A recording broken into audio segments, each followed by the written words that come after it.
네, 지금 이 시간에는 우리 하나님의 말씀 같이 보겠습니다. 사도행전에서 두 군데를 보겠습니다.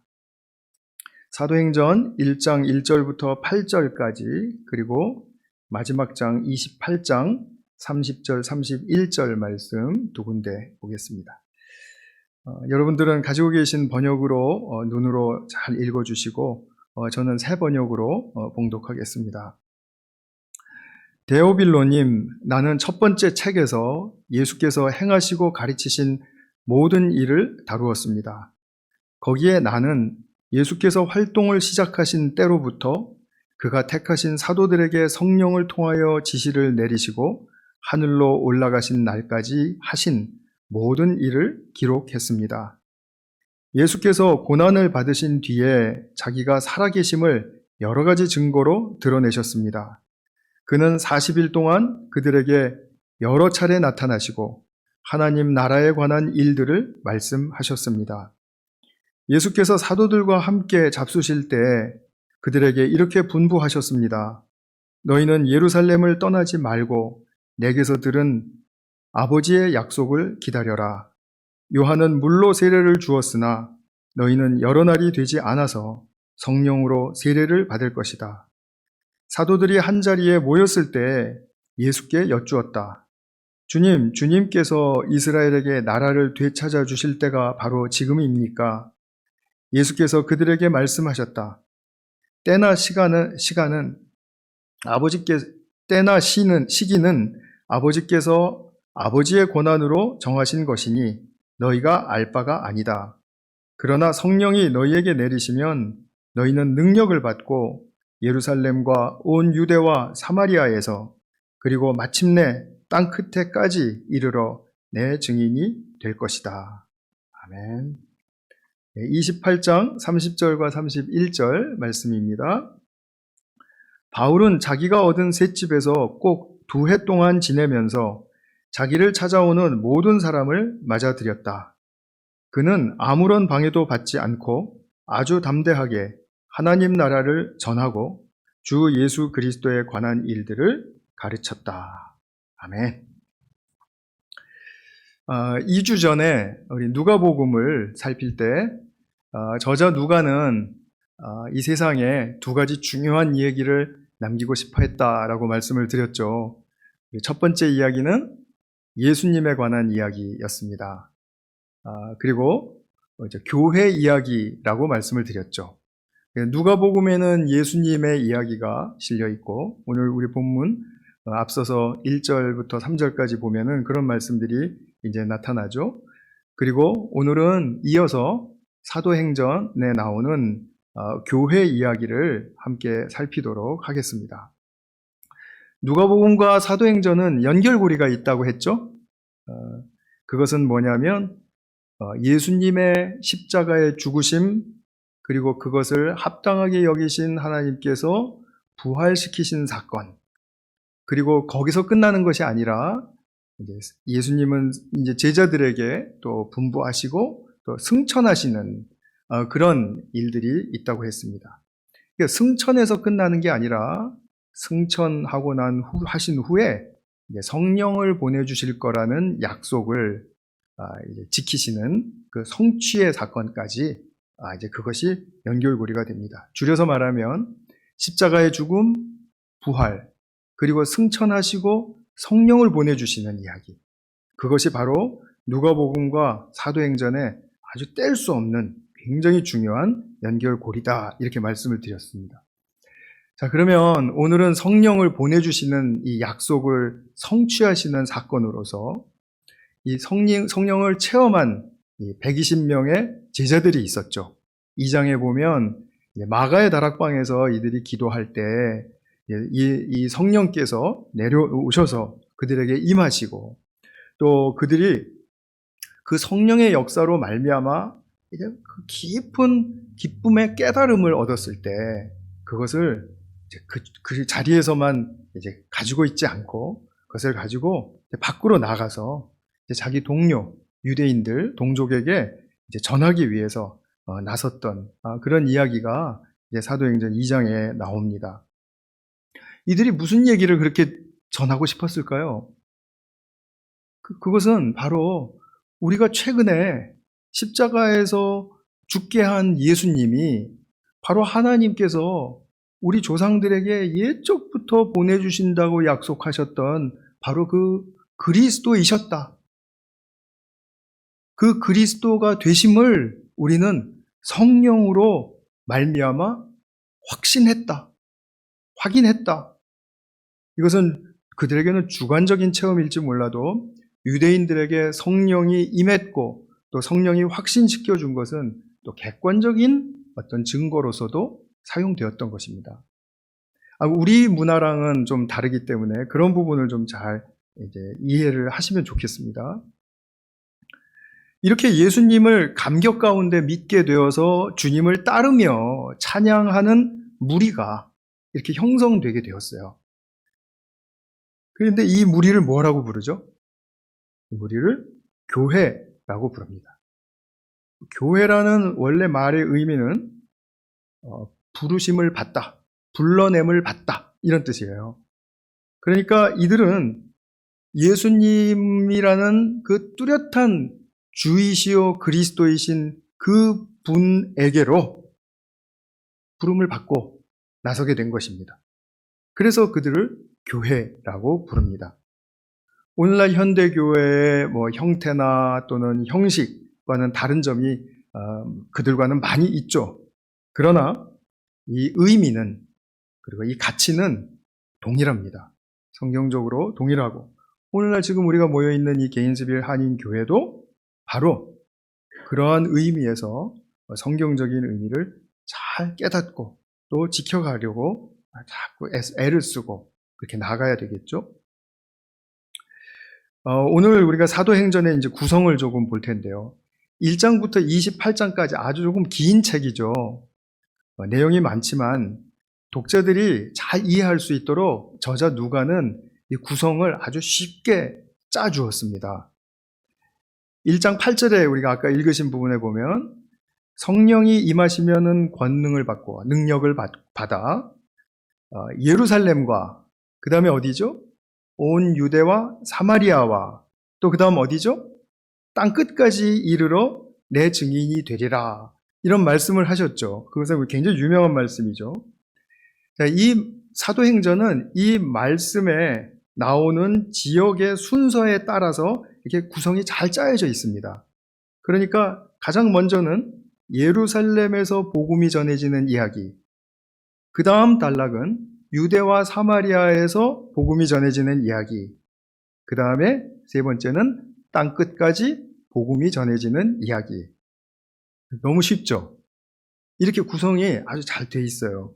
그래서 1장 1절부터 7장 마지막 절까지 60절까지는 예루살렘에서의 증거를 기록하고 있고 그 다음에 바로 이어서 8장 1절부터 12장 25절까지는 유대와 사마리아에서 복음 전해진 이야기가 기록되어 있고 그 다음에 13장 1절부터 28장까지 길게 한 16장 정도 되죠. 땅끝까지 어떻게 복음이 증거되었는가에 대해서 기록을 해주고 있습니다. 자, 그럼 우리 땅끝이란 말이 나왔으니까 우리 이 부분부터 좀 해결을 하고 넘어가죠. 사도행전에서 땅끝이란 로마입니다. 그것은 누가의 입장에서는 너무나 분명했습니다. 왜냐하면 당시 세상의 패권을 잡고 있던 로마의 그 정치적인 위치 때문에 그렇습니다. 그래서 이 세상의 주인이 누구라고 가르칩니까? 로마에서는 황제죠.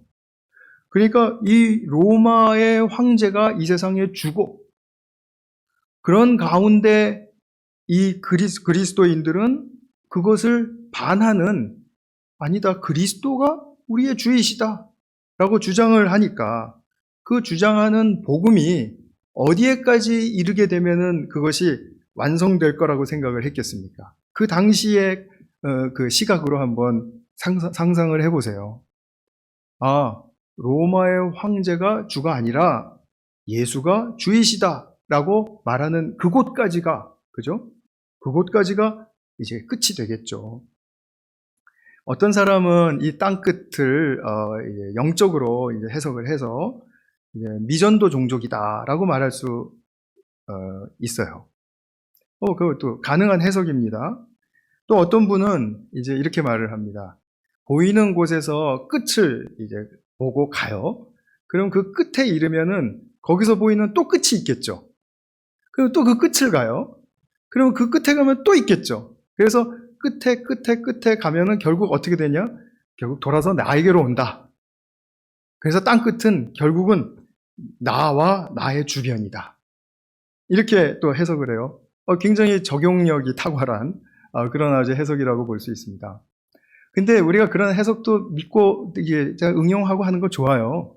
제가 그 나쁘다고 말씀드린 게 아닙니다. 근데 사도행전에서는 땅 끝을 로마로 보셔야 사도행전이 의미하는 그 성경적인 내용과 가치를 딱 붙들 수가 있습니다. 이것은 분명해요. 이제 제가 그것을 좀 설명을 드리려고 하는 거죠. 그래서 28장에서 사도행전을 이제 마무리하면서 비록 감옥이지만 바울이 로마 한복판에서 하나님 나라가 전파된 것을 이야기했다, 선언했다. 그리고 예수님의 이야기를 가르치되 금하는 사람이 없었다. 이렇게 누가는 결론을 맺고 있는 겁니다. 그러니까 그 말은 뭐냐면 로마 땅끝인 로마에서 또 복음이 전해졌다. period. 그렇게 끝내주는 거예요.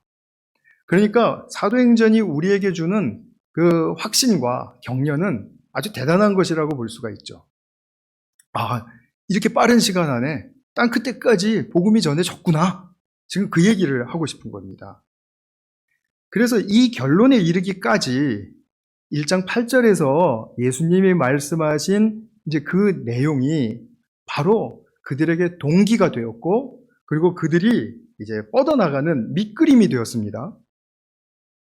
그렇다면 구체적으로 예루살렘과 유대와 사마리아와 또 땅끝에 이르기까지, 로마에 이르기까지 그것이 어떻게 성취되었는지 그것을 알고 싶은 것은 굉장히 지극히 당연한 관심사가 되겠죠. 예수님이 교회 존재의 이유가 되셨어요. 그리고 성령께서 주도하신 그 교회가 땅끝인 로마에 예수 복음을 선포했는데, 그러면 어떻게 그 일이 가능해진 거야? 하고 궁금한 것은 당연하다 이 말씀이죠. 사람들이 한 일이야? 아니면 하나님이 하신 일이야? 사도행전은 잘 읽어보면 성령님이 주도하시되 사람이 협력했다. 이 부분을 똑같이 강조하고 있죠. 그래서 하나님과 사람의 협력 가운데 땅 끝에 이르기까지 복음이 전해졌다라는 사실을 누가는 가감 없이 우리에게 가르쳐주고 있습니다. 그래서 성령께서 그 예수님에 대한 동기부여를 그분의 백성들에게 부여하시고, 또 그 복음 전파 사역에 동참한 많은 사람들을 소개하고 있죠. 근데 오늘은 개관이니까 제가 그 많은 사람들을 다 열거하려면 시간이 너무 많이 걸려서 불가능합니다. 그래서 대표자만 좀 말씀을 드리도록 할게요. 예루살렘에서 예수님의 이야기를 선포한 그 중심이 되는 인물은 누구였습니까? 베드로였죠. 12제자의 이제 으뜸 제자라고 불리우는 베드로였습니다. 유대와 사마리아에서는 누가 이제 중심이 되었을까요? 베드로도 나오고, 거기에 이제 우리가 바울로 알고 있는 그 사도 바울이 이 사울이었던 바울을 우리가 들 수가 있습니다. 그 다음에 이제 유대와 사마리아를 넘어서 이제 소아시아를 거쳐서 로마에 이르기까지 이제 그 전도했던 바울이 또 그 사역의 중심 인물로 부각이 됩니다. 물론 이 모든 사람들은 성령의 인도하심에 지극히 순복했던 그런 사람들이었습니다.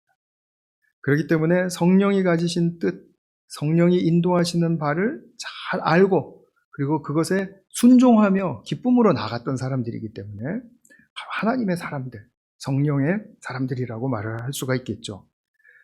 근데 이 바울에 대해서 이제 이 사도행전이 또 많은 부지면을 할애하고 있는데, 먼저 제가 바울에 대해서 잠깐 설명을 드리면, 이제 예루살렘에서 복음을 전하는 이야기의 끝이 6장, 7장에 나오는 이제 스데반의 설교 후에 그가 당하는 순교입니다. 다 유명하니까 너무 잘 아시겠죠? 스데반이 순교를 당하는데 그 스데반 집사의 순교를 찬성하고 그리고 거기서 지켜보고, 말하자면 그때 당시 이 사울이라는 청년의 위치를 생각해 보면 그 순교를 주도했던 사람이 바로 우리가 알고 있는 사도 바울의 옛사람이었었어요. 그것은 이제 사도행전 뒷부분에 가면 자신이 그렇게 이야기를 해요. 스데반이 순교당할 때 내가 찬동하고 거기에서 집행하는 사람들의 옷을 내가 책임지고 있었다. 그 말은 자기가 주도자였다라는 뜻이거든요. 그러니까 이런 그 사울이라는 청년이, 유대교의 아주 광신적인 그런 청년이 그 스데반의 순교까지 주도를 하고, 그리고 또 스데반과 같이 예수님을 잘 믿는 사람들을 잡아내려고 이제 다메섹으로 먼 길을 이제 떠나가는 그런 가운데 그 도상에서 예수님을 극적으로 만나서 회심하게 되죠. 그래서 사도가 되어서 이제 기독교 세계 복음화에 아주 큰 이바지를 하게 되는 그런 사람으로 나타나는데, 자, 이제 보면 이제 바울이라는 이런 인물까지도 사용하신 성령 하나님의 그 역사를 우리가 사도행전을 통해서 생생하게 볼 수가 있는 것입니다. 많이 궁금하시죠? 그러니까 이제 오늘 집에 돌아가시면은 사도행전 꼭 한번 읽으시면서 오늘 개관에서 못 다룬 그 구체적인 내용들을 한번 잘 꼼꼼히 살펴보시기 바라요. 항상 성령이 인도하시고, 성령이 말씀하시고, 성령이 세우시고, 성령이 위로하시고, 성령의 충만하심으로 성령을 부으시고, 계속해서 나오는 말이 성령의 역사의 주관입니다. 그리고 그것에 따랐던 하나님의 사람들, 굉장히 아름다운 정말 하나님과 하나님의 사람의 그 놀라운 이야기들이 여기에 담겨져 있다는 겁니다. 그래서 이 증거자들이, 이 사도행전에 나오는 이제 하나님의 이 증거자들이 바로 예수님은 세상의 주이시다, 그리고 구주이시다, 이런 것을 선포하고, 그리고 회개하고 그분의 말씀과 그분의 인격에 순복할 때 우리는 그분의 사랑의 통치를 우리의 삶 속에서 실현할 수 있다. 그리고 그렇게 사랑의 통치가 우리의 삶에서 실현될 때 우리는 창조주 하나님의 뜻을 이루는 새 창조의 축복으로 들어갈 수 있다. 그것을 누리는 것은 믿는 사람들, 우리가 주님의 사랑의 통치를 받을 때 누리는 축복이다, 유업이다. 이런 말씀을 이제 우리가 보게 되는 거죠. 그래서 이제 우리가 교회의 출범이 어떻게 이루어졌는가를 우리가 잠깐 살피면 이렇습니다. 사도행전에서 교회의 설립은 사람들이 먼저 모여서 의논하고 구상하고 계획하고 우리는 뭐 이렇게 짜자, 뭐 이렇게 이런 일들을 벌리자, 이렇게 하지 않았고요. 그냥 예수님의 분부에 따라서 그냥 기도방에서 기도했습니다. 기도했을 때 성령님이 임하셨죠? 그 오순절날 큰 축복의 사건이죠. 그 성령님이 임하시니까 그들이 해야 할 바가 마음속에 이렇게 확 떠오른 거예요. 같이 동일하게 떠오른 겁니다. 그래서 우리가 이 예수님을 증거해야 되겠다. 이거 우리가 너무 억울하게 죽임을 당하게 한 그 예수님, 우리가 이거 오해도 풀어드리고, 뭐 우리 식으로 좀 해석을 하자면 그거죠. 우리가 예수님의 바른 진가를 좀 세상에 알려야 되겠다. 이것이 우리가 할 도리이다. 그리고 이것은 정말 우리가 기쁨으로 감당해야 할 내 인생의 과업이다. 이렇게 생각을 했던 것이죠. 그래서 예수님을 증거하기 위해서 열정이 넘치는 사람들로 시작된 것이 바로 교회였습니다. 그러니까 어떤 일이나 계획이 먼저가 아니라 사람들로 시작된 겁니다. 사람들로. 그래서 교회는 뭐 우리가 다 알지 않습니까? 우리가 모인 이 사람이 교회다. 사람이 교회다. 사도 바울은 이제 뒤에서 고린도전서나 뭐 고린도후서나 뭐 여러 군데에서 이런 말을 굉장히 많이 해주죠. 이것이 성령의 역사였습니다. 성령의 주도하시는 역사였습니다. 그래서 이들이 성령의 이 역사로 말미암아 예수님을 바르게 알게 되고 또 그 예수님을 만나니까 너무 기뻤던 거죠. 그리고 그렇게 동일하게 예수님을 기뻐하면서 만나는 그 동료들을 만나니까 너무 또 사랑스러웠던 겁니다. 그래서 모임이 이루어졌던 거예요. 모임이. 그리고 그 중심에는 항상 예수님이 함께 하셨던 거죠. 그런데 한번 생각을 해보세요. 예수님이 십자가에 죽으실 때 과연 그분의 가까이에 누가 있었습니까? 그죠? 다 멀찌감치 떨어져 보지 않으면 대부분은 다 도망갔고 제자들까지도 다 도망갔다고 성경은 이야기해 주지 않습니까?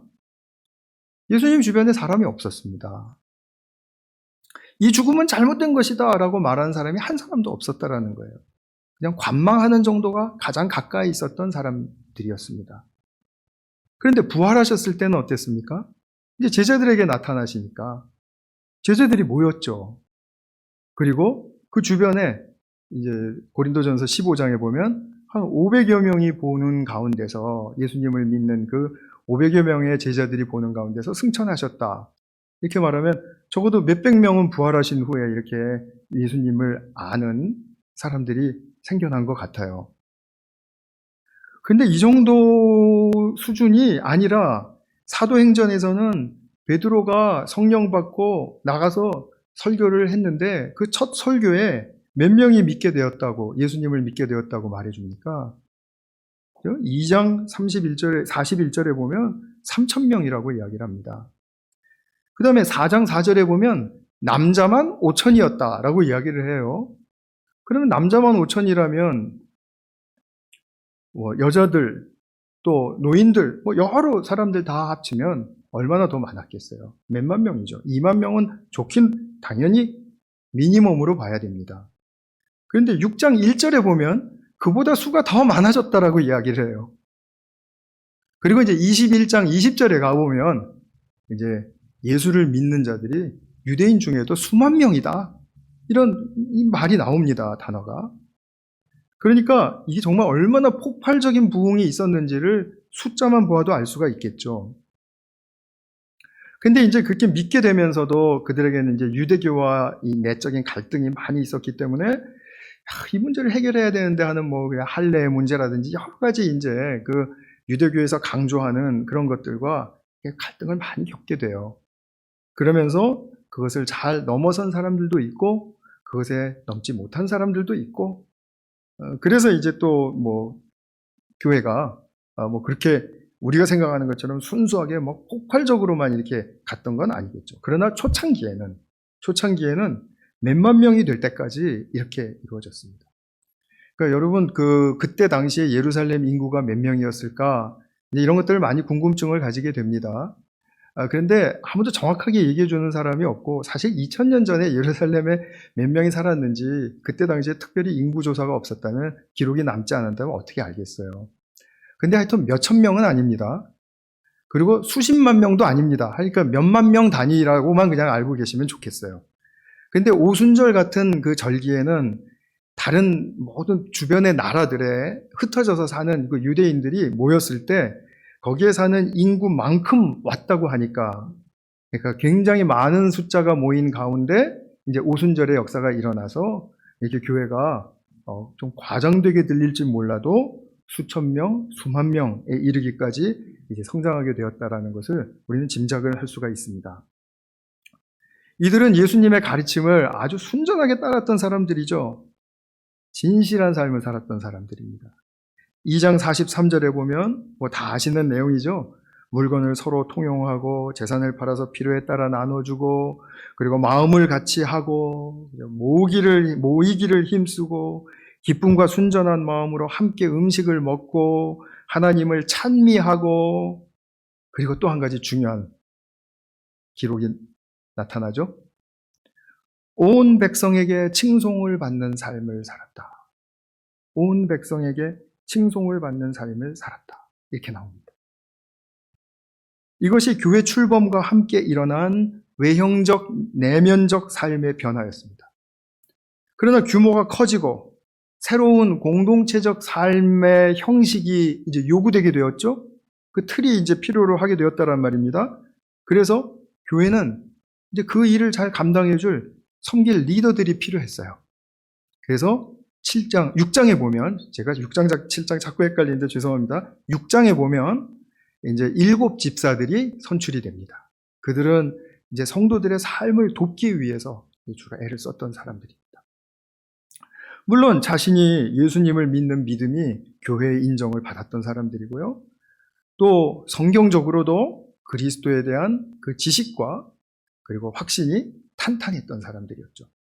그래서 7장에 보면 그 7 집사 중에 한 사람이었던 스데반이 순교하기 전에 아주 굉장히 탁월한 설교를 해내거든요. 이스라엘의 모든 역사 속에서 이끄셨던 그 하나님의 뜻과 계획을 잘 드러내요. 그러면서 탁월하게 설교를 해줍니다. 그리고 설교를 맺는 결론에 있어서는 교회 자꾸 그리스도를 이렇게 거스르고 적대시하는 유대인들에게 당신들은 왜 이렇게 성령을 거스릅니까? 정말 우리 조상들이 성령을 거스려서 혼날 때 생각해보면 그때 조상들의 모습과 당신들의 모습이 똑같습니다. 이렇게 말했다가 이제 순교를 당한 거예요. 이들이 막 화가 나고 막 이를 갈고 막 이러면서 이제 스데반을 죽이기까지 한 것이죠. 많은 학자들은 이 스데반의 6장에 나오는 이 긴 설교가 순교를 주도했던 바울이 된 사울 청년이 다 들었을 것이고 당연히 들었겠죠. 그리고 바울이 이 설교에 매우 지대한 영향을 받았을 것이다 라고 말합니다. 저는 그렇게 쉽게 동의하지는 않습니다만 어떤 학자는 이렇게도 이야기해요. 사도 바울의 신학적인 인사이트는 스데반의 설교를 벗어나지 못한다. 이렇게까지 이야기를 해요. 그리고 어쨌든 그렇게까지 이해를 보면은 이 스데반 집사가 얼마나 대단한 설교자였고 또 일꾼이었는지를 알 수가 있겠죠. 근데 이 순교를 통해서 예루살렘에 이제 그 교회가 큰 박해를 당한 겁니다. 그것이 이제 증거가 됐죠. 그래서 7장 마지막까지는 이제 예루살렘에서의 복음 전파 이야기라고 말씀을 드렸는데 8장 1절에 딱 그대로 넘어가면 그날에 예루살렘에 있는 교회에 큰 박해가 있어 사도 외에 다 유대와 사마리아 모든 땅으로 흩어지니라 이렇게 됐습니다. 교회가 이제 막 흩어지게 됐다라는 거예요. 그런데 이것이 뿔뿔이 흩어져서 세력이 약해지고 그랬으면 모르겠는데 이게 흩어지면서 더 왕성해진 거예요. 그래서 그 주변에 있는 사람들에게 더 복음을 전하게 되고 막 이렇게 된 거죠. 말하자면 교회가 예루살렘 밖으로 이제 견고하게 또 확장이 된 결과를 가져오게 된 거죠. 이때 이제 아까 말씀드렸던 스데반 순교를 주도했던 그 사울이 예수 믿는 사람들 잡아내려고 다메섹으로 가다가 예수님을 만나서 회심하게 되고 그 후로 예수님 믿고 따르는 바울 사도로서 활동이 시작된 것이죠. 이것이 이제 유대와 사마리아로 흩어져서 이제 몇 가지 사건들을 이제 누가가 말을 해주면서 이제 기록된 것인데 이 중에서도 가장 중요한 사건이라고 말할 수 있는 사건이 뭐냐면 10장에 나오는 백부장 고넬료 가정이 예수님을 믿고 성령을 받게 된 사건입니다. 고넬료는 이방 사람이잖아요. 근데 베드로를 청해서 베드로의 설교를 듣습니다. 예수님에 대한 증언이죠. 그 예수님에 대한 증언을 듣고 났는데 갑자기 성령이 부어진 거예요. 여러분 성령 세례라는 것을 체험해 보신 적이 있습니까? 굉장히 이거는 중요한 크리스찬의 표지가 됩니다. 오늘날에도 일어나고 있고요.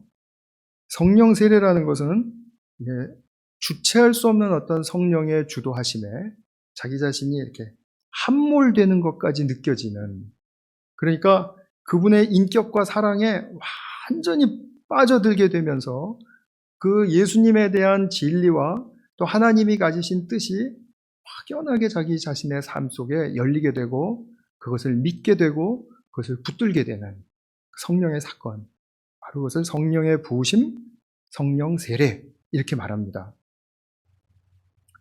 혹시 관심이 있으신 분들은 로이드 존스 목사님, 지금 작고하신 분이지만 그 성령 세례에 관한 책을 이렇게 쓰신 것이 있어요.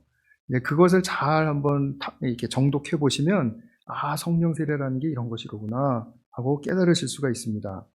저도 또 몇 번 말씀드린 적이 있지만 다음에 또 기회가 되는 대로 이 성령 세례 말씀을 드리도록 할게요.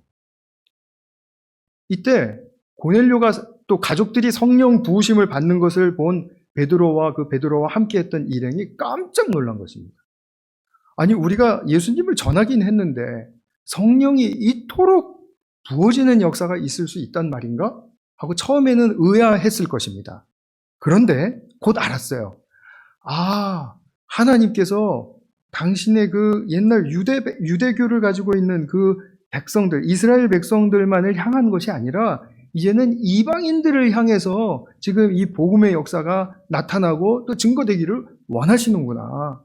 이방인들도 하나님의 백성으로 삼아주시는구나. 이것을 알게 된 거예요. 그래서 이방인들에게도 이런 역사가 일어나고 있는 것을 보고 그 자리에서 하나님을 칭송하고 하나님을 찬양했다고 그렇게 지금 사도행전에 기록되어 있죠. 이방으로 사도의 행전인데 성령의 행전이 일어나고 있다. 교회의 행전이 일어나고 있다. 지금 그것을 이제 확신한 사건입니다. 이것이 바로 이방인들에게로 복음이 전해지는 그 시작으로서 획을 긋는 사건으로 남겨지게 됩니다. 이는 역사적으로 굉장히 중요한 사건입니다. 그래서 교회는 이제 처음부터 엄청난 성장과 그리고 활동량을 가지고 확장해 갔습니다. 그런데 여기서 간과할 수 없는 것이 있습니다. 사도행전에서 그 이면에 계속해서 우리에게 가르쳐주고 또 알려주는 그런 그 일이 있는데 그것은 뭐냐면 교회가 정말 어떻게 보면 견딜 수 없이 당하는 핍박과 환난입니다.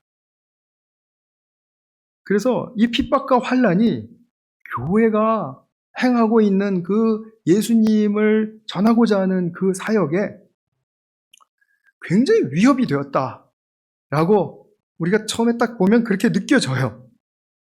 그런데 가만히 끝까지 읽어보게 되면 무슨 생각을 하게 되냐면 세속적으로 생각하면 이런 방해는 교회의 활동을 저지할 것 같은데 그게 아니라 고난 중에도 교회는 정말 너끈히 진보했네, 정진했네 하는 그런 사실을 지금 우리에게 또 가르쳐주고 있다는 겁니다. 그래서 사도된 바울이 이제 예루살렘에서 이제 나가게 됐잖아요. 그래서 이제 그 지역에 이제 안디옥이라는 곳에 교회를 두고 그것을 기점으로 해서 1차, 2차, 3차에 걸쳐서 아주 긴 선교 여행을 하는데 그분이 그 소아시아 쪽에 로마에 이르기 전까지 소아시아 쪽에 세웠던 교회, 그죠? 어마어마하죠? 우리 성경에도 많이 나오고 이제 앞으로 우리가 그 교회에 보냈던 서신들을 하나씩 살펴볼 텐데 그런 긴 선교 여행을 이제 하면서 예수님 전할 때 얼마나 큰 박해와 그 고난을 당했는지 그 이야기가 계속해서 나오고 있죠. 계속해서. 그러나 그 고난이 있었음에도 불구하고 하나님의 뜻이 정말 그 믿음과 인내의 교회를 통해서 이루어지고 있다는 것을 사도 바울은 믿었기 때문에 그 자기가 당하는 고난의 경중에 대해서 그렇게 크게 개의치 않았던 것입니다. 그 이야기가 13장부터 28장까지 길게 나오는 것입니다. 사도행전에서 사도 바울이 자기가 예수님 만난 그 동일한 사건을 3번 이야기합니다. 그만큼 중요한 사건이었다라는 뜻이겠죠? 9장 1절 이하에서 나오고 또 22장 3절 이하에서 나오고 또 26장 14절 이하에서 나와요.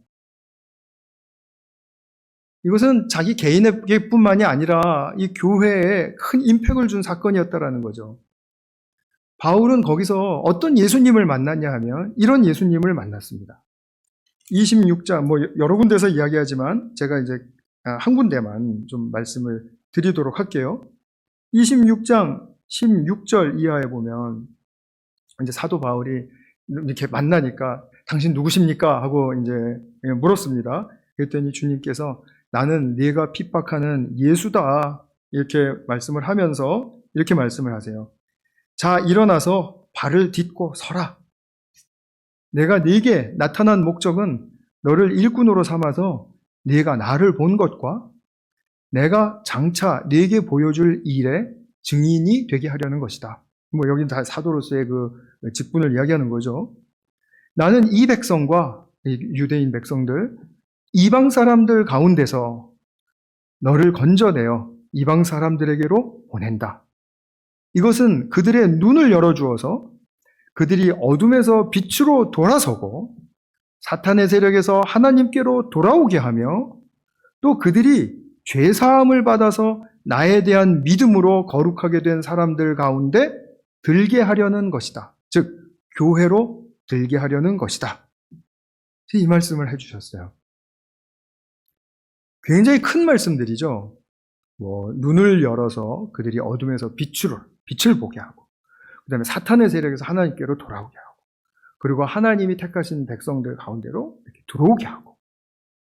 지금 이 말씀은 우리가 구약을 조금만 이해한다면 계속해서 주님께서 약속해 오시던 내용이라는 것을 금방 알 수 있습니다. 사도 바울은 이것이 유대인을 향한 것만이 아니라 이방인을 향한 것이고 이것이 이제 온 우주적으로 예수 그리스도가 주가 되셔서 이루실 그 하나님의 새 창조의 축복이 시대가 열린 것이로구나 이것을 깨달았고 그 시대를 여는 주역으로서 자기가 부르심 받았던 것을 알았던 것입니다. 물론 자기만이 아니라 사도들 그때 당시에 같이 협력하던 모든 사람들 다 합하여서죠. 그래서 사도 바울은 하나님의 그 사랑의 은혜의 방식을 누구보다도 잘 가르치고 그리고 행했고 그리고 보여준 사도가 될 수 있었던 것이죠.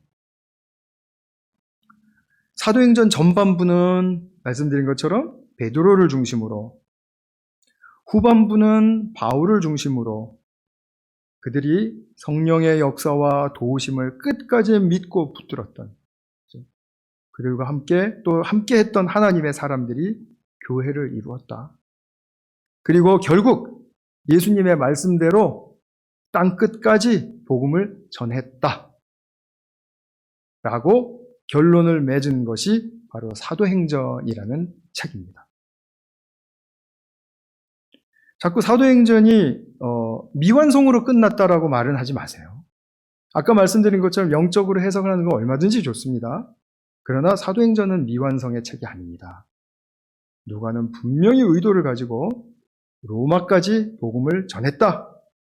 예수님의 명령을 순행했다. 이것으로 끝을 맺어요. 그러니까 우리에게는 큰 격려와 위로가 되는 것이죠. 이 사역의 주관자는 누구셨다고요? 성령님이셨습니다. 1장부터 끝장까지 28장까지 볼 때 성령님의 가장 중요한 사역은 무엇이었습니까? 어느 사건 때 어느 누구에게 어떤 말씀이 전해지든지 또는 사건이 일어나든지 어디서나 성령님은 예수님이 어떻게 세상의 주가 되시고 그리고 구주가 되시는지를 비춰주시고 증거하시는 그런 역할을 감당하셨습니다. 성령님의 가장 큰 역할이 예수님을 알게 해주시는 것입니다. 그것을 믿으십니까? 그냥 남이 몰랐던 거 내가 이렇게 알게 해주시고 막 이렇게 막 점쟁이가 점을 치듯이 막 이렇게 하는 게 성령님이 하시는 일이 아니고요. 성경을 통해서 나타난 예수님이 정말 실질적으로 나에게 어떤 분이신가를 가르쳐 주시는 분이 성령님이세요. 성령님은 그 사역에 올인하셨습니다. 초대교회 때부터 지금까지 그렇습니다. 자꾸 성령의 사역에 어떤 현란하고 어떤 좀 더 이렇게 눈이 쏠리고 귀가 기울여지고 하는 그런 사건들에 여러분들이 현혹되실 이유가 하나도 없습니다. 가장 먼저 성령님은 내게 증거하시는 예수님을 나는 그대로 받아들였는가? 그리고 내가 그 예수님을 따르는 삶으로 예수님을 받아들인 그 믿음을 증거하고 있는가? 이것이야말로 성령님이 우리를 도우시고자 하는 가장 큰 중요한 사안입니다. 꼭 기억하셔야 됩니다.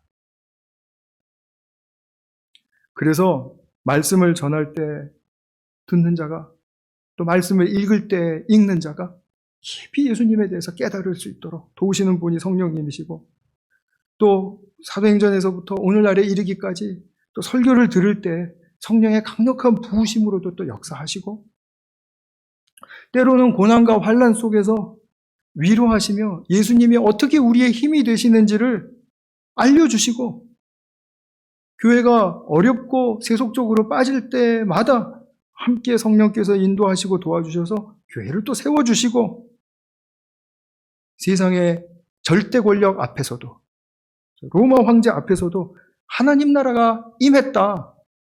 그 나라는 로마 제국보다 더 훌륭하고 더 우위에 있다. 우위에 있다고 말하는 것처럼 비교하는 거니까 다른 차원에 있다. 그것은 우리를 주도하고 있다. 그리고 그 하나님 나라의 참된 주가 바로 예수 그리스도시다. 이것을 선포할 수 있는 담대함을 주시기도 한 분이 바로 성령님이십니다. 성령님은 거듭 강조해서 말씀드리지만 오직 예수를 증거하는데 당신의 신적 권능을 사용하신 분이십니다. 그래서 요한복음 14장에서도 예수님이 말씀하시죠. 내가 떠나가는 것이 제자들에게 유익이다. 왜? 그 성령이 바로 나에 대해서 증거해 줄 것이기 때문이다. 이렇게 말씀을 하세요. 우리도 그렇습니다.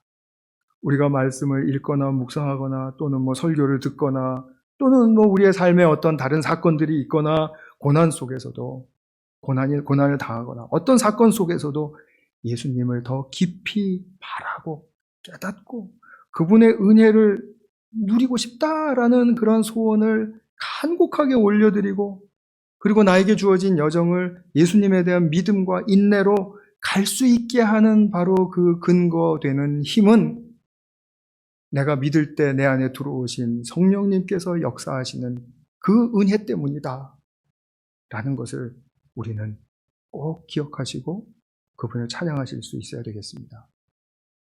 마지막으로, 그러나 우리의 삶의 현실은 어때요? 때로는 정말 예수님 믿는 것이 우리의 삶의 최상의 길이 맞아? 이런 의심 드실 때 있죠? 그죠? 그리고 삶의 힘든 일이 이거 예수님 믿고 하나님 축복을 받은 자녀라고 하는데 너무 많은 거 아니야? 너무 심한 거 아니야? 이런 생각 드실 때 있죠? 교회도 보면 교회 괜찮은가? 저를 보시면 저 목사 괜찮은가? 이런 의심 들어오실 수 있죠? 그러나 그런 의심이 들어오는 걸 누가 막겠어요? 그러나 이제 그게 중요한 거죠. 사도행전을 통해서 성령님이 하시는 일이 무엇인가? 내 안에 계시는 성령님이 나를 향해서 하시는 일은 무엇인가를 분명히 보셨다면 분명히 우리는 어떤 세상의 어떤 것보다도 내가 예수님을 알고 예수님을 찬양하는 일로 귀결되게 될 것입니다. 그렇지 않습니까? 그것이 사도행전에서 보여준 하나님의 사람들의 모습이지 않습니까? 그래서 저는 어떤 상황에서든지 성도님들 모두 예수님을 전적으로 의탁하게 하시는 성령님의 역사에 의지하시면서 누리시는 축복이 풍성하시기를 정말 진심으로 축원드립니다. 우리 같이 한번 기도하겠습니다.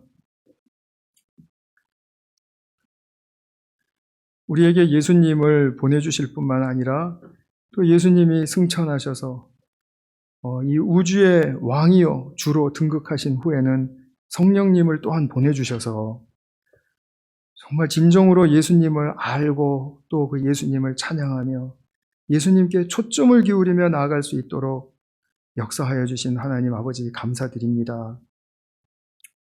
먼저 내가 교회로서 정말 예수님의 증인이 되기를 원합니다.